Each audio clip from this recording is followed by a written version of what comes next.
Hello दोस्तों, नमस्कार। कैसे हैं आप लोग? गुरुकुल पॉइंट में आपका स्वागत है।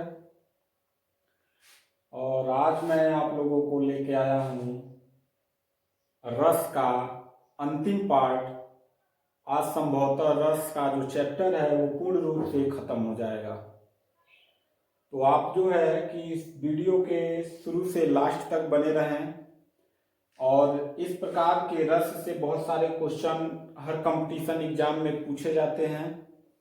तो रस का ये अंतिम पार्ट देखना बिल्कुल भी अवॉइड ना करें, जरूर देखें। तो आइए देर न करते हुए शुरू करते हैं। इसके पहले मैं सारे रस पढ़ा चुका था। छठवां रस पढ़ाना था, हास्य रस। क्या पढ़ाना था? हास्य रस।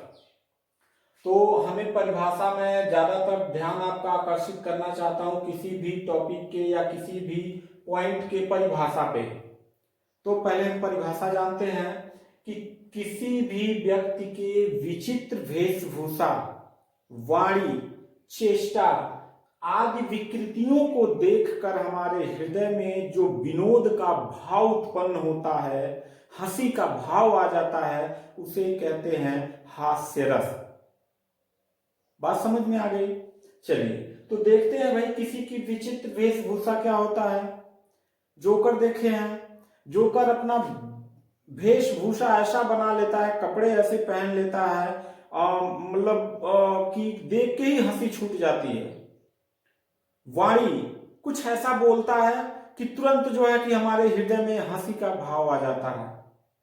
चेष्टा कुछ ऐसा एक्टिविटी करता है जिसे देख के हमारे हृदय में हंसी का भाव, विनोद का भाव उत्पन्न हो जाता है। तो ऐसे चीज को जब हमारे हृदय में वो भाव उत्पन्न होता है तो उसे कहते हैं हास्य रस, यानी हंसी का भाव आना, विनोद का भाव आना। इसका अस्थायी भाव क्या होता है?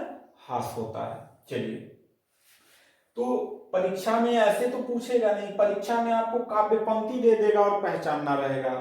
तो मैं ज्यादातर ध्यान आपका इस पे आकर्षित करना चाहता हूं। मैं इसका डिफिनेशन बताते हुए चल रहा हूं ताकि परीक्षा में आपको कहीं से कोई दिक्कत ना हो।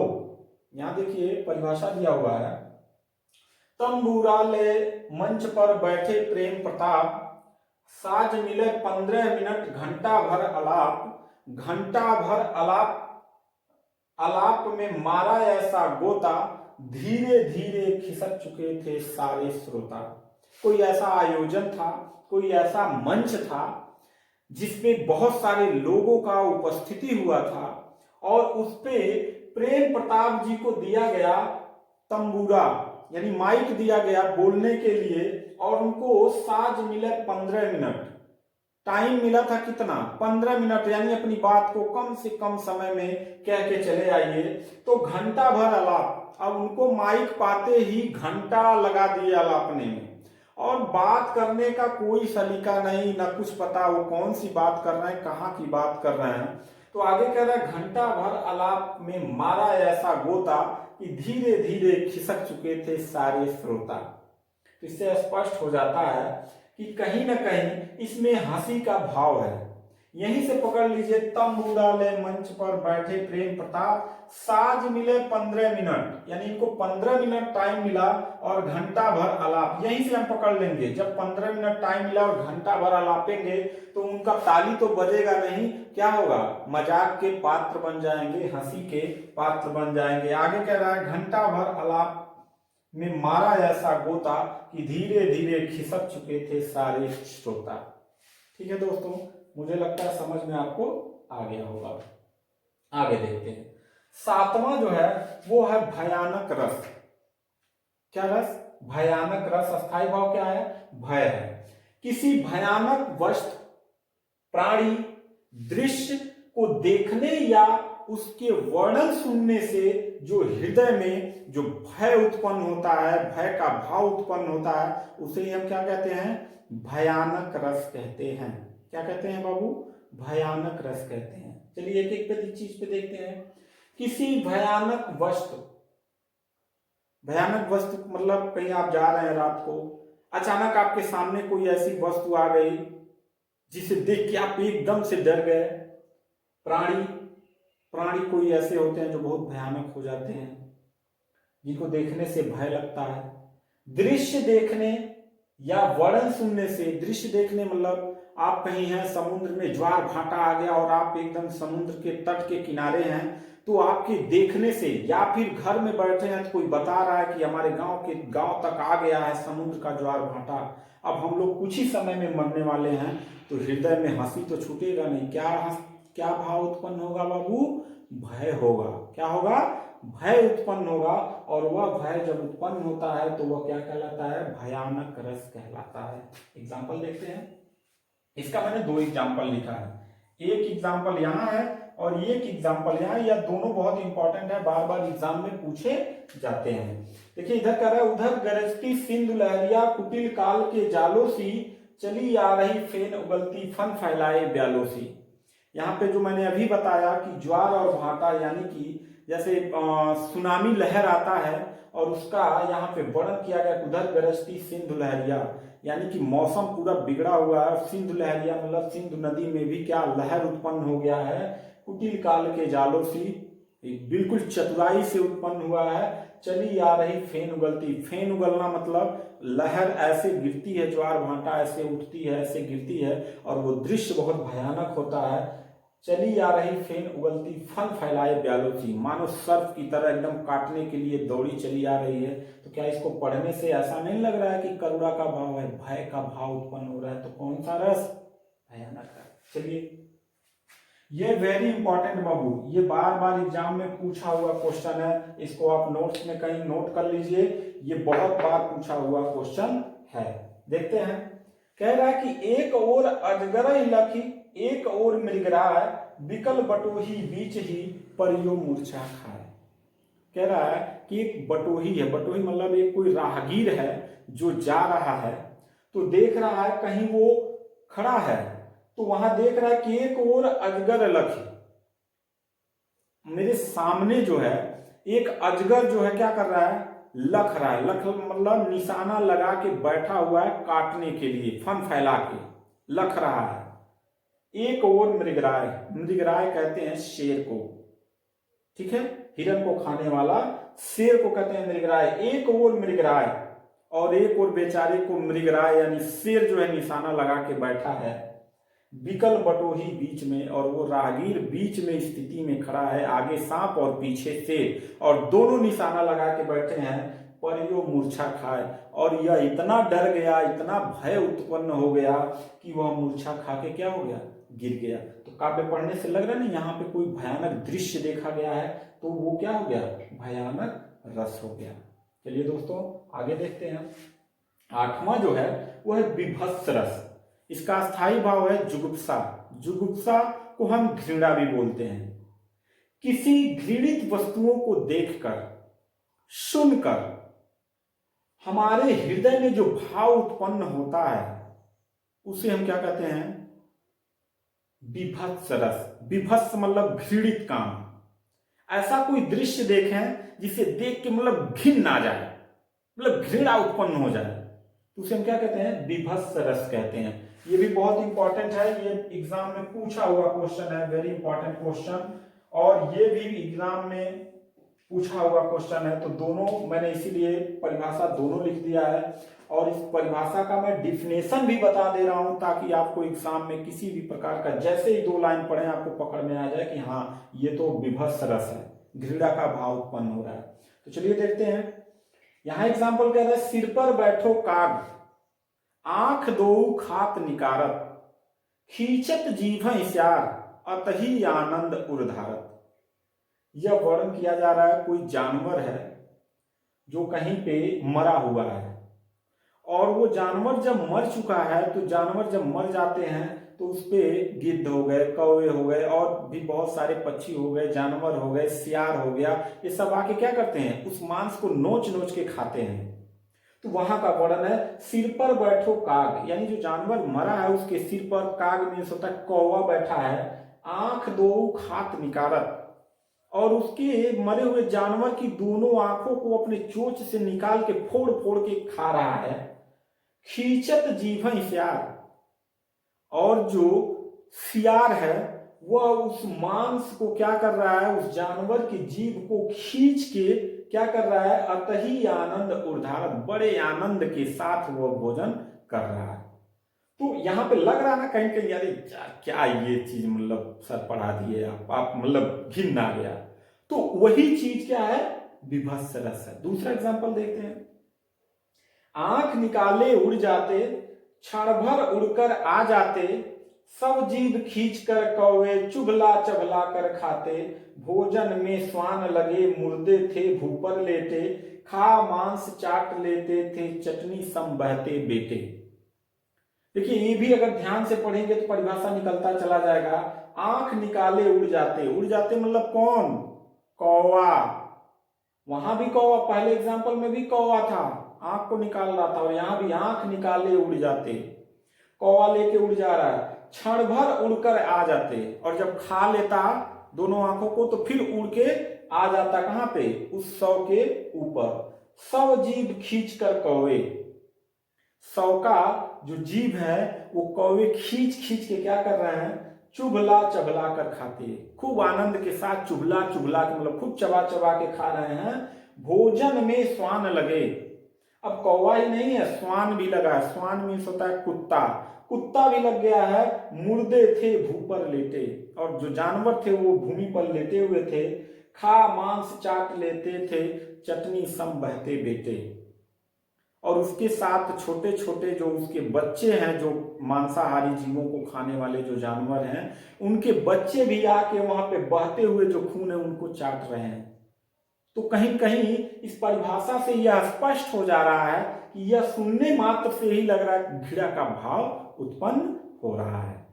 अगला देखते हैं। फिर अगला आपका आएगा अद्भुत रस और भक्ति रस। तो आगे पढ़ते हैं।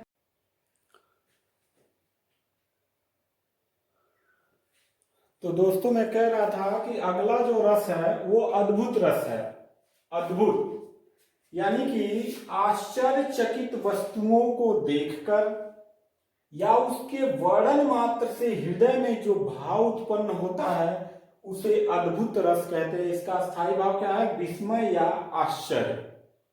ठीक है, यानी कुछ ऐसा दृश्य देख के जिसपे विश्वास करना संभव ना हो, या विश्वास करने में भी लगे कि अरे यार ऐसा नहीं हो सकता है, उसे क्या कहते हैं, अद्भुत रस।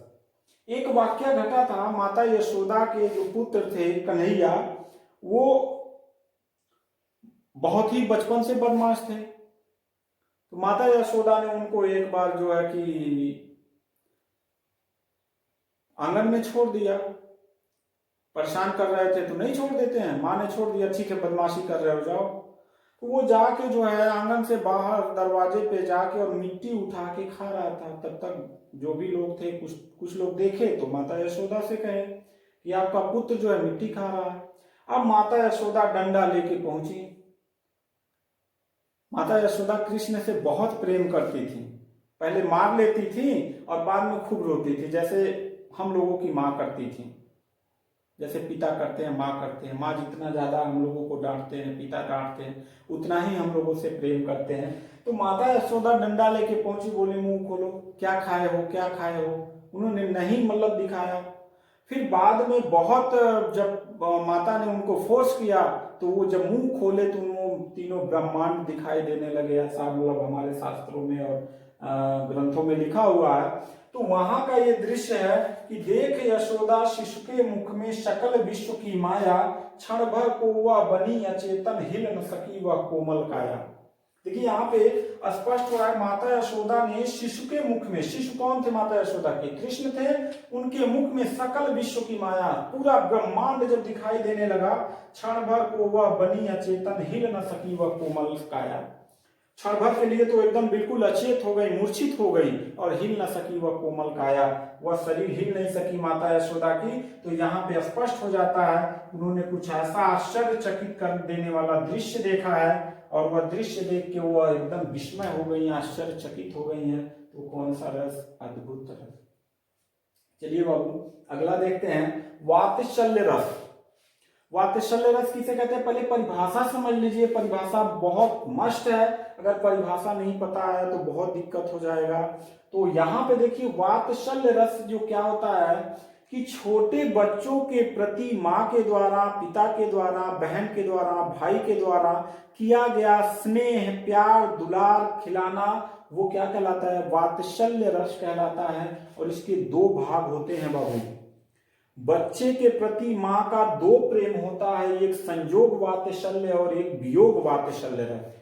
संयोग वात्सल्य रस क्या होता है कि जब तक, एक एग्जांपल मैं बता रहा हूं कि जब तक कृष्ण माता यशोदा के पास थे तो माँ के द्वारा बच्चे के प्रति किया गया प्रेम, उनको खिलाना, उनको सुलाना, उनको चंदा मामा बुलाना, ये संयोग वात्सल्य रस के अंतर्गत आएगा। और जब कृष्ण थोड़ा बड़ा हो जाता है और जब उसे पता चलता है कि मेरे असली माँ बाप तो देवकी और वो हैं वासुदेव हैं, तो वहां पे वो क्या हो जाते हैं, जब चले जाते हैं गोकुल से मथुरा और देवकी के पास रहने लगते हैं, और जब माता यशोदा अपने बच्चे से बिछुड़ जाती हैं तो उनके प्रति जो दशा हो जाती है कृष्ण के प्रति कि मेरा बच्चा कैसा होगा, खा रहा होगा, नहा रहा होगा, संकोच कर रहा होगा, मेरा लाल कैसा होगा, तो वो उनके वियोग में जो दृश्य है वो वियोग वात्सल्य रस के अंतर्गत आएगा, जैसा कि मैंने यहाँ पे लिख दिया है। तो चलिए देखते हैं, पहला एग्जाम्पल लेते हैं वात्सल्य रस का, अपने बच्चे के प्रति किया जाने वाला प्रेम।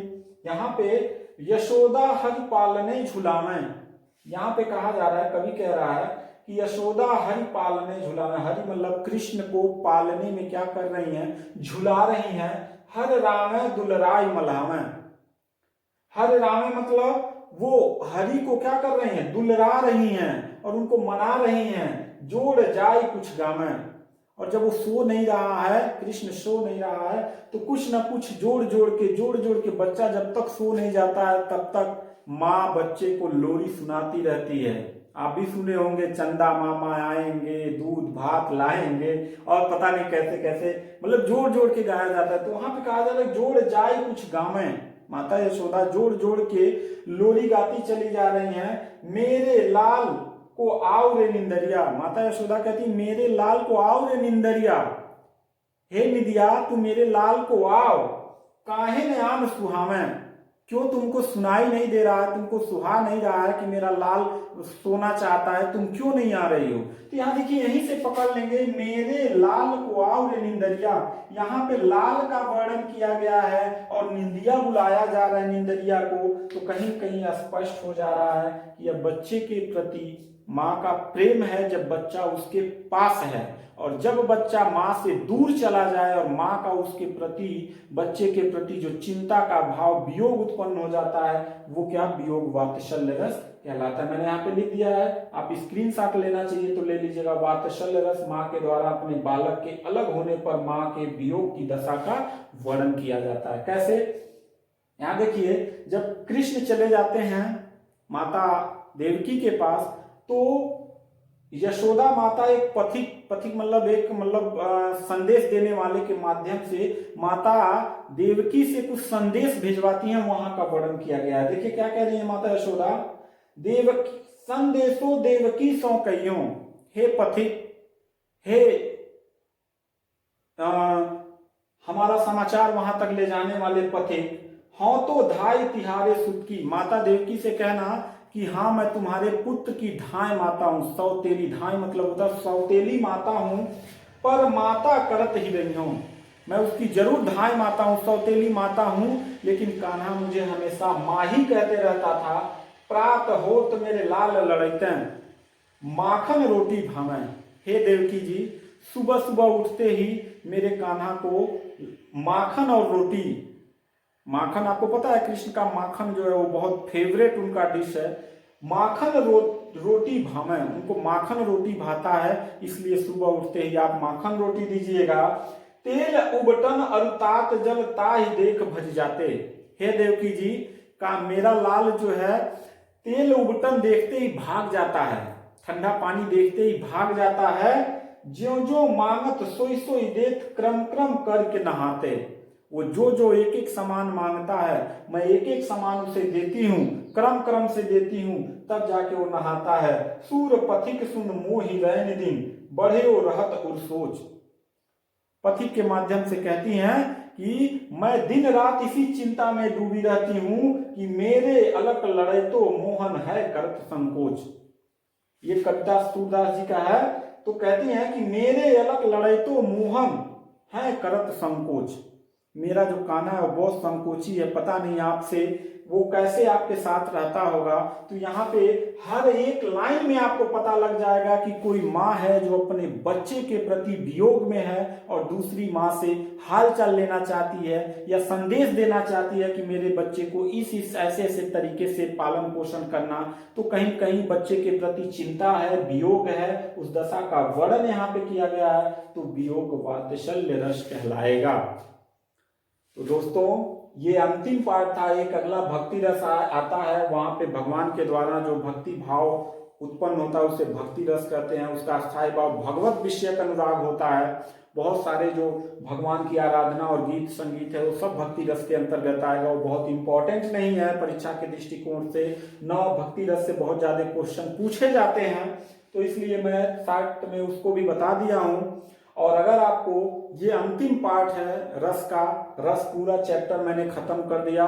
मैंने हवाई में नहीं पढ़ाया है, मैंने पूरा डिफिनेशन, मैं इसीलिए पहले लिख ले रहा हूँ क्योंकि लिखने में काफी इसमें टाइम लगता है, इसलिए मैं पहले लिख के आपको बता रहा हूँ ताकि आप पूरा परिभाषा समझ जाएं। बताने में, परिभाषा बताने में और लिखने में टाइम काफी व्यतीत होता, इसलिए पूरा मैंने रस का पूरा चैप्टर खत्म कर दिया। और अगर आपको यह वीडियो और इसके पहले जो 4 पार्ट मैं दे चुका हूं रस के, वो वीडियो भी जाके आप वीडियो प्लेलिस्ट में देख लीजिएगा। और अगर आपको ये वीडियो अच्छा लगा हो तो ये मेरा अभी नया चैनल है, आप सबके सपोर्ट की जरूरत है। आपका एक सब्सक्राइब जो है हमारे मनोबल को और आगे ले जाएगा। तो अगर आपको अच्छा लगा हो तो वीडियो को लाइक करिए, शेयर करिए, और जो है इस चैनल अगर अभी तक सब्सक्राइब नहीं किए हैं तो वो भी कर लीजिए। अगला आपका चैप्टर आएगा संधि से। संधि काफी कठिन सब्जेक्ट हिंदी का माना जाता है, लेकिन मैं आपसे वादा करता हूं कि संधि को मैं ऐसे आपको बताऊंगा कि पूरे आजीवन आप नहीं भूलेंगे। तो आज के लिए बस इतना। Thank you.